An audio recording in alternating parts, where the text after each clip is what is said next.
Hello and नमस्ते, welcome back to the channel. मेरा नाम है सौरभ और ये इस फिग्मा कोर्स के सीरीज़ की 4th वीडियो रहने वाली है, जिसमें हम डिटेल में राइट पैनल के बारे में समझेंगे कि वहाँ पे कौन कौन से ऑप्शंस अवेलेबल हैं, क्योंकि राइट पैनल सबसे ज़्यादा यूज़ होने वाला पैनल है फिग्मा के इंटरफेस में। ठीक है, तो मेक श्योर कि वीडियो को लास्ट तक देखना हमेशा की तरह, ताकि आपसे कोई पॉइंट मिस ना हो और आप डिटेल में समझ सको। ठीक है, तो शुरू करने से पहले इस वीडियो को लाइक कर दो और सब्सक्राइब कर लेना चैनल को, क्योंकि ऐसी वीडियोस अब कंटिन्यूसली आती रहेंगी। तो राइट पैनल पे आपको सबसे टॉप पे 2 टैब्स मिलेंगे, डिज़ाइन टैब और प्रोटोटाइप टैब। तो प्रोटोटाइप हम बाद में देखेंगे, बट मोस्टली हम डिज़ाइन में पहले काम करते हैं, देन प्रोटोटाइप टैब में जा करके उसकी प्रोटोटाइपिंग करते हैं। प्रोटोटाइपिंग क्या होती है, किस तरीके से करते हैं, ये भी हम सीखेंगे, बट अभी के लिए आपको सिंपली समझ लेना है कि यहाँ पे 2 टैब्स हैं। ठीक है, तो डिज़ाइन टैब में हम डिज़ाइन करते हैं, अभी के लिए हम डिज़ाइन टैब समझते हैं।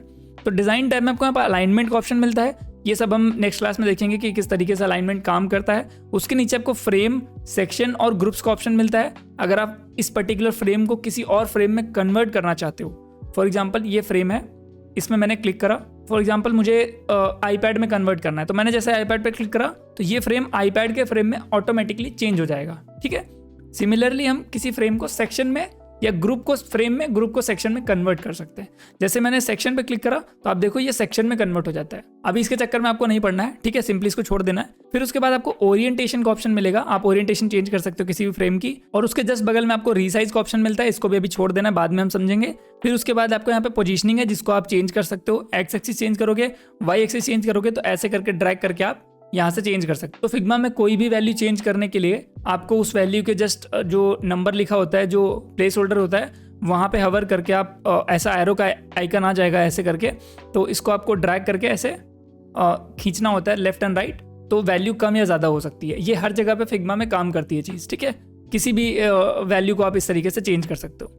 उसके बाद एक्स एक्सिस वाई एक्सिस के पोजीशनिंग के बाद आपको उस पर्टिकुलर फ्रेम या शेप की विड्थ और हाइट मिलती है। तो फॉर एग्जांपल मैं इसकी विड्थ इंक्रीज करता हूँ तो आप देखो ऐसे करके विड्थ इंक्रीज हो जाएगी, और ऐसे करके ड्रैग करता हूँ तो आपकी हाइट इंक्रीज या डिक्रीज होगी। ठीक है, फिर उसके बाद आपको एंगल मिलता है, यानी रोटेशन के लिए जब आप इसको बढ़ाओगे घटाओगे तो एंगल रोटेट हो जाएगा। और of course you can inter any value by clicking in this field. ठीक है, तो ऐसे करके आप नंबर भी मैनुअली इंटर कर सकते हो। उसके बाद आपको पे बॉर्डर रेडियस का ऑप्शन मिलता है। तो बॉर्डर रेडियस कुछ नहीं होती है, कॉर्नर जो होता है आपके किसी भी ऑब्जेक्ट का, किसी भी फ्रेम का, वो राउंड हो जाता है। जैसे फॉर एग्जांपल मैं इसको बढ़ाता हूँ तो आप देखो ऐसे राउंडनेस बढ़ रही है। ठीक है, तो इसकी क्या वैल्यू होती है, इसको किस तरह दिया जाता है, ये भी हम बाद में देखेंगे। अभी के लिए बस आप टूल समझ लो। ठीक है, उसके बाद आपको यहाँ पे अलग अलग कॉर्नर रेडियस सेलेक्ट करने का भी ऑप्शन मिलता है। फॉर एग्जांपल जब आप इस पे क्लिक करोगे तो आप इन चारों साइड्स में से आप हर किसी साइड की अलग अलग कॉर्नर रेडियस दे सकते हो। जैसे फॉर एग्जांपल मुझे लेफ्ट साइड में कॉर्नर पे बॉर्डर रेडियस देनी है, तो मैं इस पर क्लिक करके ड्रैग करूंगा तो इस तरीके से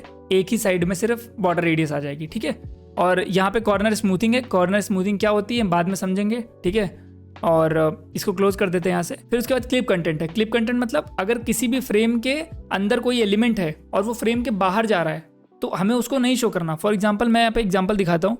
जैसे मैंने एक रेक्टेंगल यहाँ पे ड्रॉ किया, इसका कलर मैंने कुछ दे दिया, फॉर एग्जांपल रेड दे दिया, तो ये उस फ्रेम के अंदर है, मतलब ये रेक्टेंगल इस फ्रेम के अंदर है, बट अभी बाहर दिख रहा है ये, बट मैं चाहता हूँ कि इसी फ्रेम के अंदर रहे।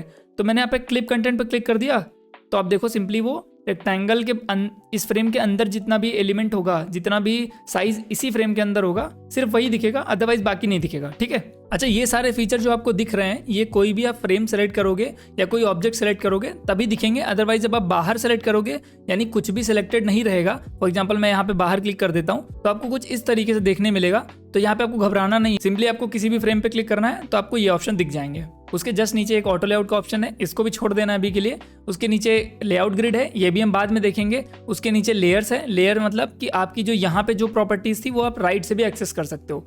लेयर की ओपेसिटी कम करनी है, लेयर का ब्लेंड मोड चेंज करना है, और यहाँ से हाइड एंड हाइड करना है, तो ये भी आप कर सकते हो। सिंपली जो आप लेफ्ट से कर सकते थे वही चीज़ यहाँ से भी कर सकते हो, बट विद मोर कंट्रोल्स। ठीक है, फिर नीचे फिल है। फिल मतलब कि कलर है, और फिग्मा में आप एक ऑब्जेक्ट पे, एक फ्रेम पे मल्टीपल फिल ऐड कर सकते हो, जैसे multiple layers of fill add कर सकते हो। जैसे एक ऑलरेडी, जैसे मान लेते व्हाइट कलर अभी एडेड है, इसको मैं चेंज करके मान लीजिए ग्रे कर देता हूँ, या फिर हल्का सा मैंने इसको ब्लू कर दिया।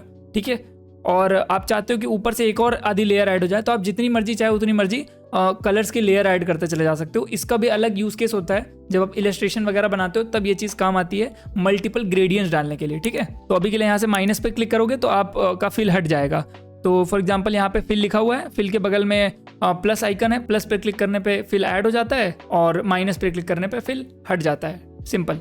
और फिर अगर आपको हाइड एंड हाइड करना है तो उसका भी इस आई बटन पे आप क्लिक करोगे यहाँ पे, तो फिर हाइड एंड हाइड कर सकते हो, यानी कि फ्रेम नहीं हाइड होगा बट वो कलर जो आपने ऐड किया हुआ है वो पर्टिकुलर कलर हट जाएगा सिंपली। फिर उसके बाद यहाँ से क्लिक करके आप कलर चेंज कर सकते हो, और कलर की भी प्रॉपर्टीज है बहुत सारी, ये भी हम बाद में देखेंगे, ठीक है। अभी के लिए इसको छोड़ देते हैं। यहाँ से कलर की ओपेसिटी अगर आप कम करना चाहते हो तो, और ये वाला जो आइकन है ये लाइब्रेरीज और स्टाइल्स के लिए है, इसको भी आपको अभी छोड़ देना है, ठीक है। उसके जस्ट नीचे आपको स्ट्रोक मिलेगा। स्ट्रोक मतलब बॉर्डर ऐड हो जाती है किसी भी ऑब्जेक्ट में। फॉर एग्जाम्पल अगर ये ऑब्जेक्ट है और मैं चाहता हूँ कि इसमें बॉर्डर आ जाए, तो मैं स्ट्रोक पे एक बार क्लिक करूंगा तो देखो यहाँ पे स्ट्रोक ऐड हो जाती है। मैं इसको बढ़ा देता हूँ थोड़ा सा यहाँ से, तो देखो इस तरीके से आप स्ट्रोक ऐड कर सकते हो। इसको और अच्छे से किस तरीके से करते हैं, ये सारी यहाँ पे प्रॉपर्टीज है, ये भी हम बाद में देखेंगे, ठीक है।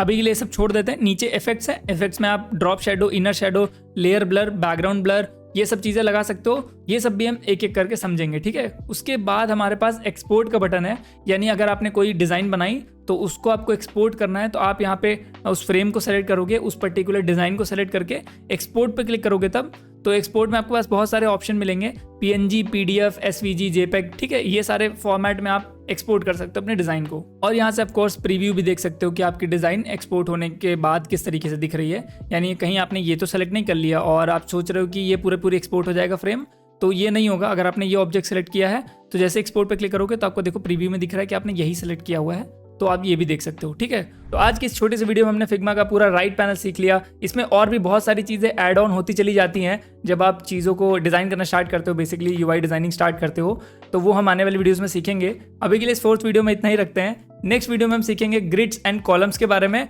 और एक रिस्पॉन्सिव लेआउट किस तरीके से बनाते हैं, ये भी हम नेक्स्ट वीडियो में सीखेंगे। होपफुली ये वाली वीडियो भी आपके लिए हेल्पफुल रही होगी, और अगर रही है तो लाइक करना इस वाले वीडियो को और सब्सक्राइब कर लेना चैनल को, क्योंकि वीडियोस कंटिन्यूअसली अब आती ही रहेंगी, ठीक है। मिलते हैं नेक्स्ट वाली वीडियो में, तब तक के लिए बाय।